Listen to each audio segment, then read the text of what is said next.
Alam niyo ba na may isang simpleng paraan para umasenso tayong lahat sa buhay?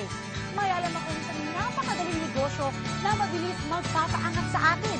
Ipapakita ko sa inyo kung paano tayo maaaring kumita ng higit pa sa kinikita ng karaniwang empleyado. Sadyang mahirap ang buhay ngayon. Marami sa ating kabataan nagsisipag tapos ng pag-aaral pero walang makuhang trabaho. Meron din namang pinapalad na magkaroon ng trabaho o pumasok sa negosyo, ngunit ang kanilang kinikita ay sapat lamang para sa pamunahing pangangailangan tulad ng pagkain, damit at tirahan. Marami sa atin ang nagsisikap, pero hindi pa rin pinapalad sa napasukang business. Marahil masyadong mataas ang kapital, kulang sa tauhan, mabagal ang return of investment o di kaya naman ay sadyang mahirap i-manage ang napasukang negosyo. Naniniwala ako na tayong mga Pinoy ay may angking talino at kakayahan dahil ilang beses na natin napatunayan ang ating galing maging sa ibang bansa. Bigyan lamang ng tamang pagkakataon, manginibabaw ang Pinoy sang manlarangan mapunta. Magaling talaga ang Pinoy maging sa negosyo. Pero sa totoo lang, tinatindi ang kompetisyon ngayon kaya mahirap lumaki sa negosyo. Maaaring ang tatagitin natin ay yung klaseng business na sasagot sa pangunahing pangangailangan natin. Ayon sa National Statistics Office, sa sinurvey na 2 milyong Pilipino, 42.8% ang kita natin ay napupunta sa pagkain. Mura lang naman ang puhunan sa pagkain, pero mabusisi ito at pagod ang katawan mo. 13.3% ng kita ng Pinoy ay sa upa ng bahay. 6.7% ay sa mga bilihing karne na inuulam sa araw-araw. 6.5% na pupunta sa gas, kuryente at tubig. Tignan natin ito. 7.4% ang ginagastos ng mga kababayan natin sa transportasyon at komunikasyon. Mas mataas pa kaysa sa karne, kuryente at tubig. Nagpapatunay na tayo mga Pilipino mahilig makipag-ugnayan. Sa pagtatayo ng negosyo, kailangan na ito ay simple, madaling intindihin. Isang negosyo na hindi na kailangan ng special skills o special education. Yung kahit sino kayang gawin ito at hindi na nangangailangan ng malaking kapital. Dapat malawak ang market at may produkto na makabago, yung sumusunod sa trend at kakaiba. At ito ay dapat madalas kailanganin para ang negosyo tuloy-tuloy. Itong negosyo ipapakita ko sa inyo, pasok lahat ng criteria na sinabi ko. Una, malaki at bumalawak na merkado. Dapat maraming nangangailangan ito. Pero inyo, mahigit sa 36.2 milyong Pinoy ay gumagamit ng mga cellphone. At ayon sa survey na ginawa ng Pulse Asia, 96% ito ay naka-prepaid. Ayon naman sa isa pang survey, sa isang taon, gumagastos tayo ng mahigit na 93 billion pesos na halaga para sa prepaid cards. At lumalago pa ito taon-taon ng 18% hanggang 25%. O diba, napakagandang pagkakitaan ng negosyo ng prepaid cards. Ito ay pangmatagalan. Isang negosyo na base sa mobile at wireless technology o ang tinatawag nating cellphone o text messaging business, itatap lang natin ang technology na meron na ang halos lahat ng tao, kaya't mabilis ang bentahan, kaya't hindi na tayo mamumuhunan ng malaki.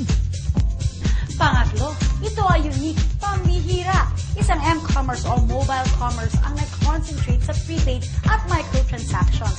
Kumbaga, hindi pa nagagamit ng customer ng produkto, binayaran na niya.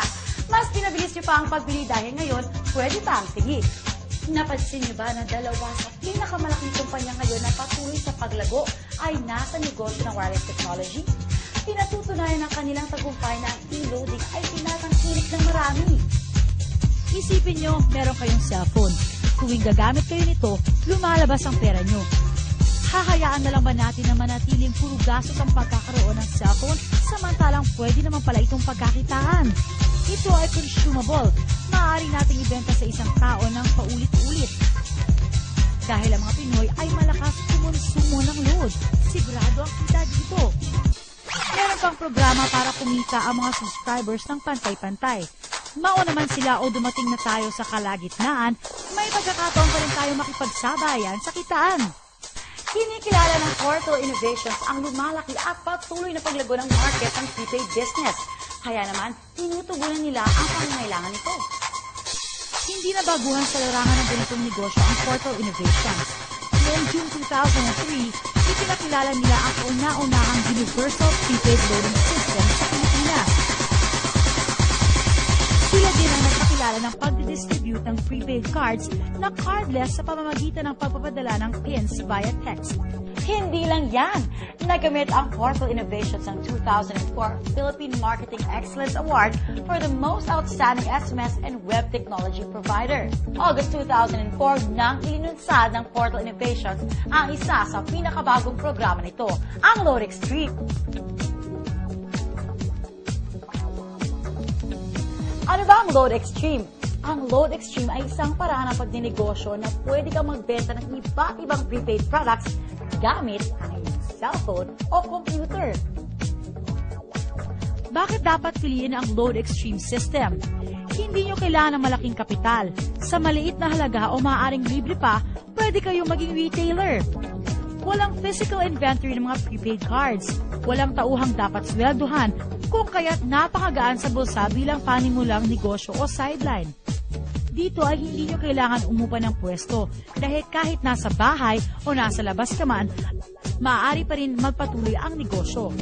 Pwede itong gawin ng part-time o full-time.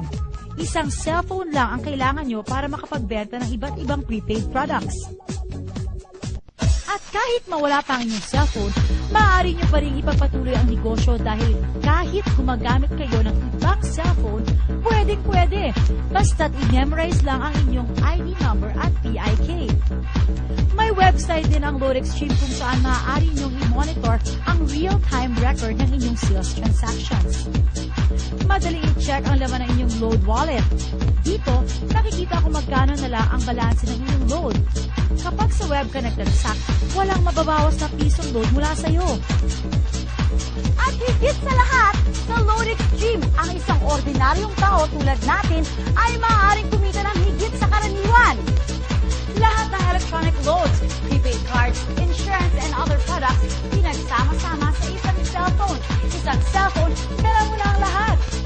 Ilan lamang ang mga ito sa mga produkto at serbisyong may bibigay sa inyo ng Load Extreme.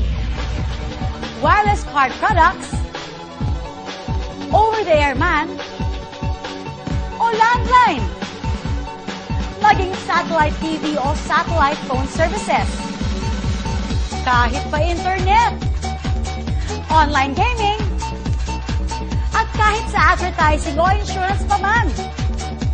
Pwede kayong magpa-impress sa inyong mga minamahal o maging instant flower shop. Higit pa dyan ang kayang ibigay ng Load Extreme dahil ang vision nila ay maging singular access sa mga produkto at serbisyo na madalas natin bilhin gamit ang isang cellphone. Ito ang future ng prepaid.